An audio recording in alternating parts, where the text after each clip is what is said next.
તો જે રીતે સૂર્ય છે, જી દરરોજે સૂર્યનો ઉદય થાય છે, દરરોજે સૂર્યનો અસ્ત થાય છે. સૂર્ય નિયમિત જીવન ઉપર અસર આપતો ગ્રહ છે જી દરેક. તો એ પ્રમાણે જ્યારે સમજીએ તો સૂર્યનો પોતાનો રંગ છે લાલ અને બીજી રીતના ઓરેન્જ. તો લાલ અને ઓરેન્જ નારંગી આ બે કલરના કપડાં જો એ દિવસે પહેરવામાં આવે તો એ વિશેષ લાભદાયક થતા હોય છે. જી બરાબર છે. સાથે સાથે લાલ કલરની વસ્તુ વાપરવામાં આવે અથવા એનું દાન આપવામાં આવે તો પણ એ વિશેષ લાભદાયક થતું હોય છે. ઓકે. હવે ઘણા પ્રશ્ન મનમાં એમ થાય કે સૂર્યગ્રહને પાવરફુલ કઈ રીતના કરવો. તો ડેઈલી સૂર્યને જળ ચલાવવાનું ચાલુ કરીએ, જેને સૂર્યને અર્ઘ્ય આપવાનું કહેવાય, તો સૂર્યગ્રહને પાવરફુલ કરે છે. અને સૂર્યગ્રહ એવી તો કઈ વસ્તુઓથી નબળો થઈ જાય છે આપણી સામાન્ય જીવનચર્યામાં. તો જો એ વ્યક્તિ પોતાના વડીલોનું, પિતાનું અપમાન કરે, કારણ કે સૂર્ય એ ગુણધર્મ ધરાવે છે, તો ચોક્કસપણે એ સૂર્યનું અને એના ગુણધર્મનું અશુભ ફળ પામે છે. જે સૂર્યોદયથી ખૂબ મોડું ઉઠે, અચ્છા, એને પણ સૂર્યનું એટલા અંશે ઓછું ફળ મળે છે. સૂર્ય ગ્રહ નારાજ થાય, આપણી ગુજરાતી ભાષામાં કહીએ, આપણી જ્યોતિષની ભાષામાં કહીએ તો સૂર્ય ગ્રહ એ બાબતમાં નબળો પડે, ક્ષીણ થાય, મૃત અવસ્થાને પામે.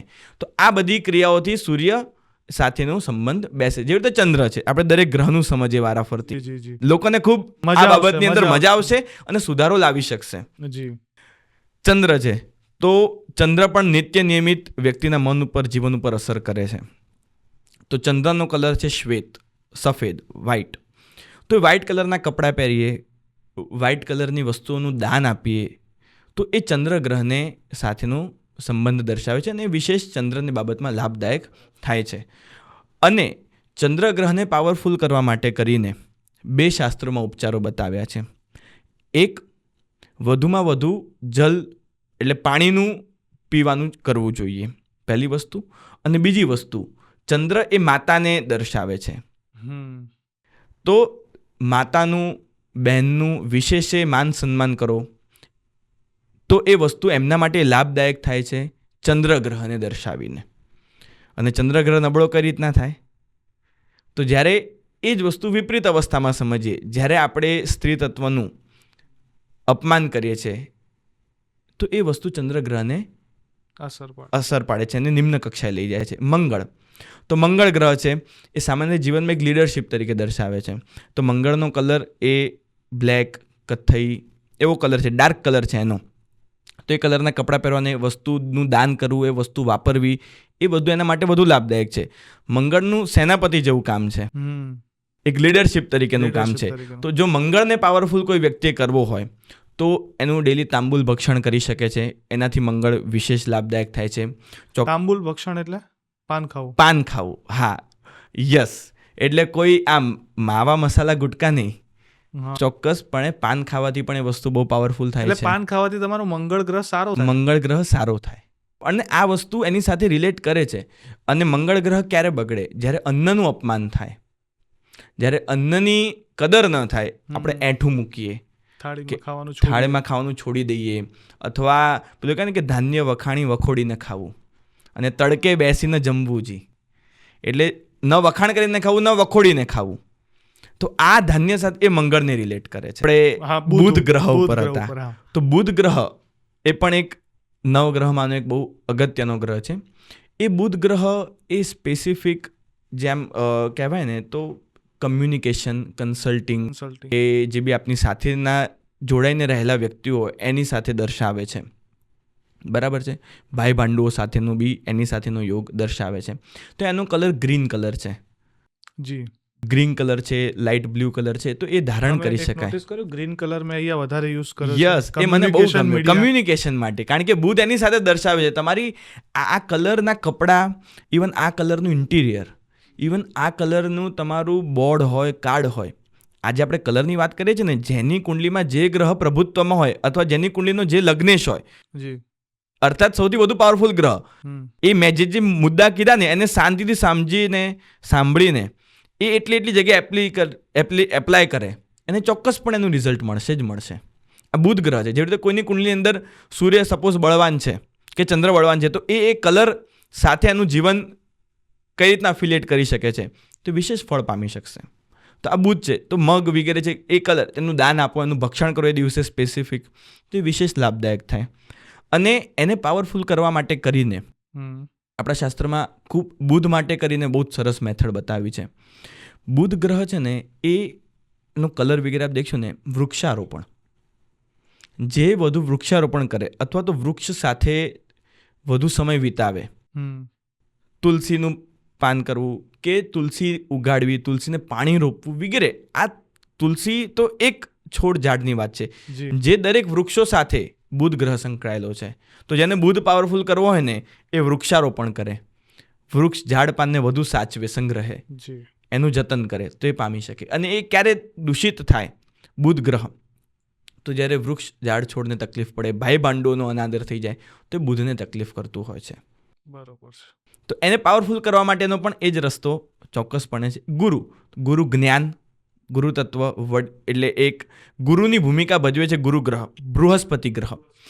તો એ બૃહસ્પતિ ગ્રહનો કલર છે પીળો, યલો કલર છે. તો એ કલરની વસ્તુઓ ધારણ કરો કે એ કલરનું ભક્ષણ કરો, ચણા વગેરે, તો એનો એ વિશેષ લાભ દઈ શકે છે. અને ગુરુ છે ગુરુની ભૂમિકામાં. આજે બધા ગુરુ છત્ર વિહોણા છે. આજનું જનરેશન માથે કોઈ ગુરુ નથી, કારણ કે ઇન્ફ્લુઅન્સની દુનિયામાં જીવે છે. જેને દેખે એને થોડી વાર માનવા લાગે, પછી થોડી વાર બીજા આવે તો બીજાને માનવા લાગે. જે ગુરુ પરંપરા, ગુરુ આમના સાથે આપણું ભારત સચવાયેલું હતું, જેને વિશ્વ ગુરુ કહેવાતું હતું, જેમાં રાજ સત્તા ઉપર પણ ગુરુ સત્તા અને ધર્મ સત્તાઓ હતી, એ ગુરુનું આપણો દેશ છે, એ ગુરુની પરંપરાને આમનાય છે. તો બસ ગુરુ સાથેનો કઈ રીતના સંબંધ ગાઢ બની શકે, તો ગુરુનું આદર સન્માન એ ગુરુને સાચવે છે. અને જ્ઞાનનું અપમાન, જે લખેલા ઉપર આપણે ખાઈએ છીએ ઘણી વખત, લખેલું કાગળ હોય, પેપર હોય, પેપર ઉપર ખાવું, પેપર ઉપર બેસવું, આ બધું જ્ઞાન છે, એ જ્ઞાનનો અનાદર છે. તો એ બધું ગુરુ સાથે જોડાયેલું છે. એટલે ગુરુ પર્સનાલિટીનો કારક છે, ગુરુ વિલ પાવરનો કારક છે, કોન્ફિડન્સનો કારક છે. એ ગુરુ વીક થાય. આપ જ્ઞાનનું અપમાન કરો, જ્ઞાનીનું અપમાન કરો અને જ્ઞાનના સાધનનું અપમાન કરો એટલે આપનો ગુરુ વીક થઈ જશે. આ ગુરુ સાથે, અને એને સાચવશો તો ગુરુ પાવરફુલ થશે ને એના તમામ ગુણધર્મનું ફળ મળશે. સેમ શુક્ર એ ભૌતિક ગ્રહ છે. શુક્ર ભૌતિક ગ્રહ છે. હા, બધાને શુક્રમાં ઇન્ટરેસ્ટ છે, કારણ કે શુક્ર એ ભૌતિક ગ્રહ છે અને જીવન જરૂરિયાત સાથે એકદમ સૌથી વધુ જોડાયેલો અને સંકળાયેલો ગ્રહ છે. એનો કલર છે ને એ પચરંગી, એકદમ મોર્નિંગ ગ્લોરી વ્હાઇટ અને શાઇની કલર છે. તો એના માટે ભાત વગેરે, જેનું અન્ન કહી શકાય, કલરને હું નંબર વગેરે બધા સાથે આપને સાખું છું, જે દર્શકોને આ એક જ ધારામાં ઘણો બધો ફ્લો, જ્ઞાનામૃતમ ભોજનમ જેવું છે, બધું ફ્લો આમાં એકમાંથી જ મળી જશે. શુક્ર ગ્રહ છે ને ભૌતિક દુનિયા સાથે સંકળાયેલો છે. તો એ જીવનની લેવિશ લાઈફ, લક્ઝરી, એ વિચારધારાઓ સાથે સંકળાયેલો છે. અને એ જો વ્યવસ્થા રૂપે દેખીએ તો પતિ માટે પત્ની રૂપે અને પત્ની માટે પતિ રૂપે શુક્ર ગ્રહ છે. તો એ જેટલું પરસ્પર આદર સન્માન થશે, જે એમ કહેવાય ને કે કાર્યથી લઈને જેટલા પણ જીવનના અંગો છે, જીવન જરૂરિયાતના અંગો છે, એમાં બંને પ્રત્યેનું જેટલું પરસ્પર આદર, સ્નેહ, સન્માન સચવાશે એટલો શુક્ર પાવરફુલ થશે. જરૂરી નથી કે ડાયમંડ પહેરવાથી જ શુક્ર બળવાન થઈ જાય. ડાયમંડ પહેરવાથી શુક્ર બળવાન, હા, જો ડાયમંડ પહેરવાથી શુક્ર બળવાન થતો હતો તો ડાયમંડના વેપારીઓ તો બધા શુક્રના તમામ ફળને ભોગવતા હોત. ખરેખરમાં હીરાના વેપારમાં સૌથી વધારે મંદી છે. ડાયમંડ માર્કેટ સૌથી વીક છે. ડાયમંડ માર્કેટ સૌથી વીક છે. શુક્ર ગ્રહ એનું આધિપત્ય ધરાવે છે અને શુક્ર બગડ્યો છે. જરૂરી નથી કે વ્યક્તિના જીવનમાં જ બગડે. ઘણી વખત દેશની જે વિકૃતિઓ વધી રહી છે એના કારણે કરીને પણ શુક્રને અસર પડતી હોય છે. શુક્ર છે ને ભૌતિકતાનો કારક છે, વિકૃતિનો કારક નથી. આ બહુ સમજવા જેવી વસ્તુ છે. ઘણા બધા લોકો શુક્રને છે ને એ તમામ પ્રકારના સુખ, સાધન અને સંપત્તિ સાથે સરખાવે છે. શુક્ર છે ને ન્યાય સંપન્ન વૈભવનો અને એવી લક્ઝરી લાઈફનો દર્શક છે કે જે થોડી ઓથેન્ટિક હોય, જેન્યુઅન હોય અને પ્યોર હોય. તો જ્યારે શુક્ર બગડે છે અને શુક્ર સાથે જોડાયેલા જીવનના જે બી પરિબળો છે બગડે છે, તો શુક્ર એનું અશુભ ફળ આપે છે. એ શુક્ર શું કરે કે અથાગ મહેનત કરવા છતાં પણ વસ્તુની પ્રાપ્તિ ન થાય, ધન આવે પણ ધન ટકે નહીં. આ બધું શુક્ર વીક થવાથી થાય છે. તો પ્રશ્ન એ થાય કે શુક્રને બળવાન કરવા શું કરવું, એ જણાવો.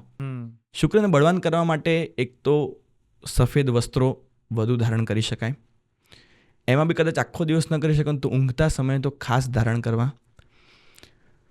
સાથે સાથે જે બેડશીટ હોય સૂવાની ચાદર એ પણ વ્હાઇટ રાખવાનો સંપૂર્ણ પ્રયત્ન કરો. એનાથી પણ બહુ વિશેષ લાભ થાય છે. વાપરવામાં ભાત ચાવલ જે કહેવાય રાઈસ એ સૌથી વધુ વાપરવા જોઈએ. આ શુક્રને વધુ પાવરફુલ કરે છે. જીવન જરૂરિયાતની અંદર શુક્ર જે કહેવાય ને કે એ આપો, તમે જેટલું દાન કરશો એટલું લક્ષ્મી અને શુક્ર એ તમારી પાસે ખેંચાઈને આવશે. એની ઉપર પણ જીવન જરૂરિયાતમાં ફોકસ કરી શકાય. પરસ્પર વૈવાહિક જીવનને સંબંધોને વિશેષ સ્નેહપૂર્ણ રખાય તો પણ એ શુક્ર લાભદાયક થતો હોય છે. ચોખ્ખાઈ જે શુક્રને ખૂબ પસંદ છે એ રખાતી હોય છે. જીવનની અંદર ચોખ્ખાઈ સાથે સાથે ઘણાને કેવું છે કે બહારથી બધું ચોખ્ખું છે, અંતરની મલિનતાને ફરક નથી પડતો. શુક્ર એને પણ બહુ મેટર કરે છે. અંતરની મલિનતા પણ ચોખ્ખી રખાય તો પણ એ શુક્રને ખૂબ જ પાવર પ્રદાન કરે છે. પછી આવે શનિ. શનિ આમ બહુ નેગેટિવ ગ્રહ ગણાય છે, પણ શનિનો એક બહુ મહત્ત્વનો રોલ છે. જેમ શનિ 7.5 લાવે છે ને તેમ શનિ ચડતી પણ લાવે છે. શનિ એ ડ્યુઅલ પર્સનાલિટીનો ગ્રહ છે અને શનિનો કલર છે કાળો કલર છે, બ્લેક કલર છે, ડાર્ક કલર છે. તો બસ એ કલરના કપડાથી લઈને એ કલરની વસ્તુઓનું આદાન પ્રદાન વગેરે એ શનિને લાભદાયક થતું હોય છે. બ્લુ કલર બી શનિનો જ કહેવાય. હા, ડાર્ક બ્લુ કલર શનિનો કહી શકાય. લાઇટ બ્લુ બુધમાં જતો રહેશે. અચ્છા. ડાર્ક બ્લુ, ઇન્ડિગો ટીલ એ બધું શનિમાં ગણી શકાય. અને શનિ ગ્રહની બળવત એની સરખામણી સેવક સાથે છે. એટલે ઘણા બધા લોકોનો કેવો નેચર હોય છે ખબર છે કે એ એમની નીચે જે વ્યક્તિઓ કામ કરતા હોય, ભલે એ મેનેજર હોય, સ્ટાફ હોય કે લેબર હોય, એને લબડાવે એના પગાર માટે કરીને કે એના કામ ચૂસી લેવું, આ શનિને વીક કરી દે. આ બહુ સમજવા જેવો મુદ્દો છે સાહેબ. આ શનિને વીક કરી દે, કારણ કે શનિનું ગુણધર્મ છે, શનિનું કામ સેવકનું છે, વિઘ્ન અને વિલંબનું છે, એનો ગુણધર્મ છે. તો શનિને બળવાન કરવા માટે તમારા કરતાં નીચેના વ્યક્તિને માન સન્માન આપવાનું ચાલુ કરો. એને સાચવશો તો શનિ તમને સાચવી લેશે. એટલે તમારા કર્મચારીઓ છે એની સાથે ચોક્કસ. તમારા સંબંધો સારા રાખો. ડેફિનેટલી એ શનિ સાથે જ જોડાયેલો આ પોઈન્ટ છે. તો એને સુધારવાથી ચોક્કસપણે શનિમાં લાભ થતો દેખવા મળે છે. અને રાહુ અને કેતુ એ બે ગ્રહો છાયા ગ્રહ છે, જીવન ઉપર વિશેષ પ્રભાવ આપે છે. પણ ચોક્કસપણે આ જે 7 ગ્રહો છે એ 7 ગ્રહો આમ કહી શકાય ને કે આમ સપ્તર્ષિ જેવા છે. જો તમે એને તમારા જીવન સાથે વણી લો તો એ ટ્રેમેન્ડસ તમને ફળ આપી શકે છે. અને જો તમે એને મિસ કરો તો એ ધીરે ધીરે તમારા જીવનમાં ફળ ઓછું પણ થતું દેખવા મળે જ છે. ચોક્કસપણે મજા આવી ને, સાંભળીને કંઈક નવું જાણવા મળ્યું ને. તો આ જ નાના ક્લિપનો આખો ફૂલ પોડકાસ્ટ જો જોવો હોય તો જ એની લિંક ડિસ્ક્રિપ્શનમાં છે, જે બેઠક યુટ્યુબ ચેનલ ઉપર તમને જોવા મળશે. તો ત્યાં જઈ અને આખો વિડીયો એન્જોય કરો. મળીએ.